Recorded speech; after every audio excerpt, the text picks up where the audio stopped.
407 years ago, our fathers brought forth on this continent a new nation, conceived in liberty and dedicated to the proposition that all men are created equal. Now we are engaged in a great civil war, testing whether that nation, or any nation, so conceived and so dedicated, can long endure. We are met on a great battlefield of that war. We have come to dedicate a portion of that field as a final resting place for those who here gave their lives that the nation may live. It is altogether fitting and proper that we should do this. But, in a larger sense, we cannot dedicate, we cannot consecrate, we cannot hallow this ground. The brave men, living and dead, who struggled here have consecrated it far above our poor power to add or detract.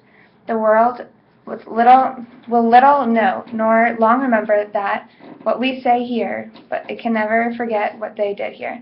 It is for us, the living, rather to be dedicated here to the unfinished work which they who fought here have thus far so nobly advanced. This is rather for us to be here dedicated to the great task remaining before us, that from these honored dead we take increased devotion to that cause for which they here have gave the last full measure of their devotion. That we highly resolve that these dead shall not have died in vain, that this nation under God shall have a new birth of freedom, and that government of the people, by the people, for the people, shall not perish from the earth.